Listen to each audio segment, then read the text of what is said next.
Karena ketika maju menjadi calon wali kota maupun maju menjadi calon wakil presiden, yang bersangkutan tidak menggunakan ijazah SMA dari manapun, tapi menggunakan surat keterangan yang diterbitkan oleh Dirjen Pendidikan Menengah yang menyatakan bahwa yang bersangkutan itu mengambil kursus di Australia, yaitu di InSearch UTS. Padahal InSearch UTS itu sama sekali bukan sekolah.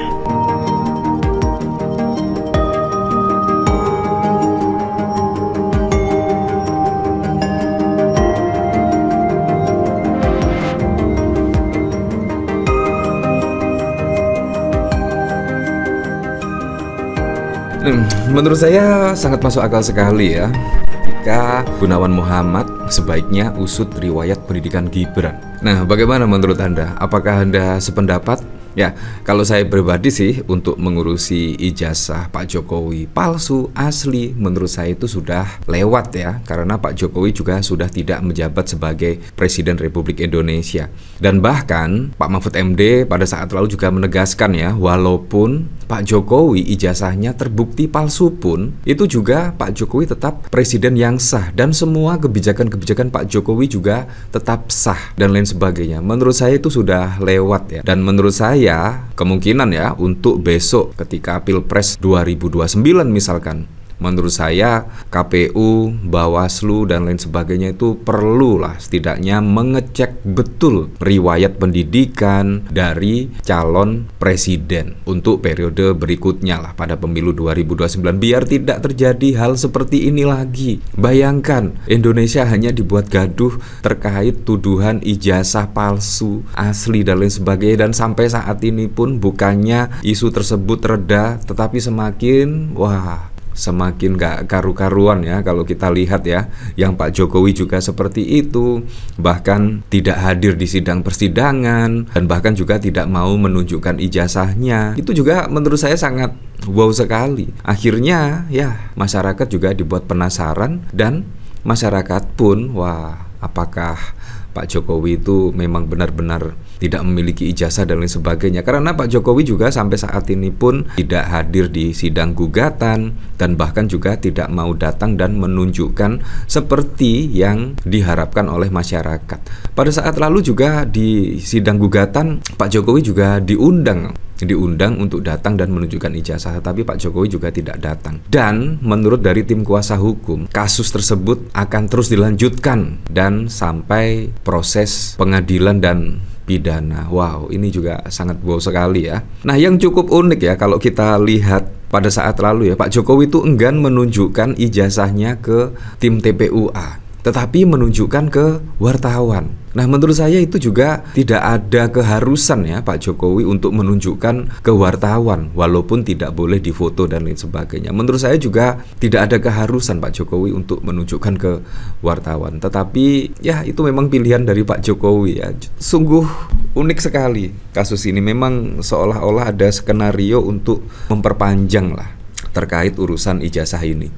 Nah, saya sependapat dengan Gunawan Muhammad ya, baiknya usut riwayat pendidikan Gibran, karena Gibran saat ini itu menjabat sebagai wakil presiden. Dan menurut saya Gibran itu memang harus menunjukkan benar-benar ya riwayat pendidikannya di mana. Kalau misalkan tidak SMA itu kira-kira seperti apa dan lain sebagainya. Seharusnya Gibran memang membuktikan lah bahwa ijazah ini setara SMA, ijazah ini setara S1 dan lain sebagainya. Bukannya malah Dr. Tifa ya yang mempertanyakan terkait riwayat pendidikan Gibran. Kalau kita lihat pemberitaan dari sini ya, dari Law Justice, aktivis senior yang juga merupakan pendiri majalah Tempo, Gunawan Muhammad, ikut buka suara menanggapi maraknya kembali isu seputar dugaan ijazah palsu Presiden Jokowi. Menurut Gunawan, polemik itu tak lagi relevan dengan untuk diperpanjang karena Jokowi sudah tidak lagi menjabat sebagai presiden. Ya, menurut saya sangat masuk akal sekali ya. Sudah tidak tertarik lah dengan isu ijazah Pak Jokowi karena sudah tidak menjabat sebagai presiden.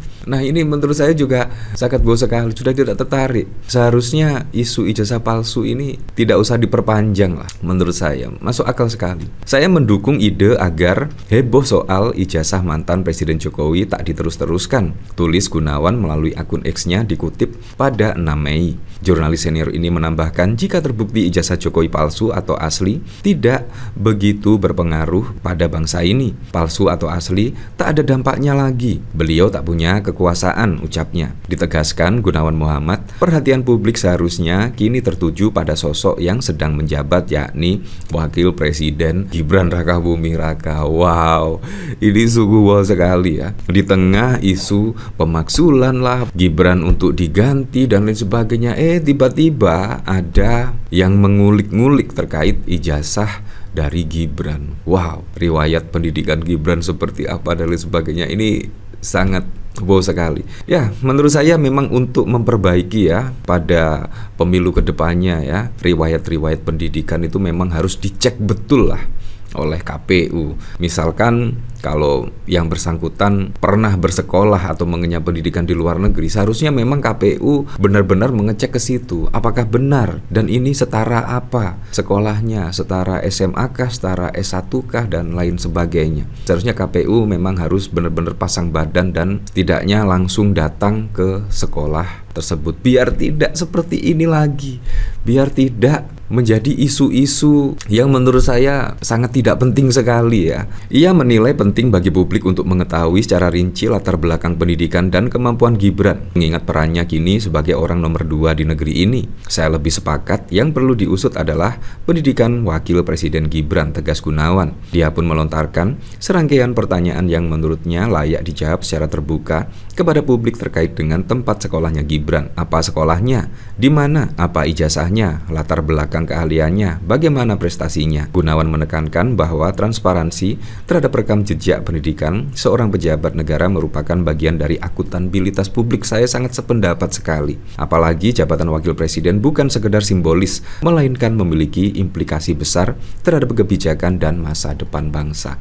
Kalau kita lihat kan juga mulai dari kebijakan-kebijakan, apalagi kalau kita lihat Pak Jokowi misalkan yang membuat curiga setidaknya masyarakat, Pak Jokowi itu tidak mempunyai ijazah ya, karena kebijakan-kebijakan yang tidaknya periode kedua itu sangat wow sekali. Sangat wow sekali, semua ugal-ugalan, pembangunan ugal-ugalan ya sangat bagus sekali, tapi kan juga diiringi dengan hutang yang menumpuk. Itu juga tidak ada kalkulasi-kalkulasi yang matang. Hilirisasi sampai saat ini pun hilirisasi juga belum dirasakan manfaatnya oleh masyarakat dan lain sebagainya. Akhirnya, wah, apakah Pak Jokowi ini tidak mempunyai ijazah dan lain sebagainya? Akhirnya juga di situ pertanyaannya. Apalagi ketika ada putusan Mahkamah Konstitusi, di situ jelas terang benderang bentuk nepotisme. Ada Pak Jokowi, Ketua MK, paman dari Gibran, adik ipar dari Jokowi. Bayangkan, sudah terang benderang. Makanya masyarakat kemungkinan curiga ya, apakah Pak Jokowi benar-benar kuliah di UGM atau tidak. Apalagi dari analis Roy Suryo dan Rismond Sianipar. Ya memang seperti itu. Ya kita tunjukkan sajalah besok di pengadilan apakah benar. Dan menurut saya sangat masuk akal sekali kalau Gunawan Muhammad ini sudah tidak tertarik ya dengan isu ijazah palsu dari Pak Jokowi. Karena Pak Jokowi saat ini juga sudah tidak menjabat sebagai presiden alias tidak punya kuasa. Nah, ini adalah video dari Dr. Tifa. Disitulah kemudian terjadi missing link ya, missing data, karena sampai dengan hari ini kita tidak pernah tahu apakah dari kedua sekolah menengah atas itu yang bersangkutan mendapatkan ijazah. Karena ketika maju menjadi calon wali kota maupun maju menjadi calon wakil presiden, yang bersangkutan tidak menggunakan ijazah SMA dari manapun, tapi menggunakan surat keterangan yang diterbitkan oleh Dirjen Pendidikan Menengah yang menyatakan bahwa yang bersangkutan itu mengambil kursus di Australia, yaitu di InSearch ya, InSearch UTS. Padahal InSearch UTS itu sama sekali bukan sekolah, sama sekali bukan lembaga. Ya seperti itulah. Jadi bagaimana menurut Anda? Dan saya juga sangat sependapat sekali dengan Pak Mahfud MD ya. Kalau kebijakan Pak Jokowi ketika ijazahnya terbukti palsu, semua kebijakannya gugur, wah itu juga bisa membuat Indonesia bubar ya. Menurut saya sangat sependapat sekali. Dan terkait isu ijazah palsu ini, kalau berdampak kepada kebijakan-kebijakan, pastinya juga sangat lucu sekali. Ya, saya sangat sependapat Pak Mahfud MD Bahkan ketika ijazahnya terbukti palsu pun, Pak Jokowi adalah presiden yang sah. Ya, untuk selebihnya kita kembalikan lagi ke masyarakat menilainya seperti apa.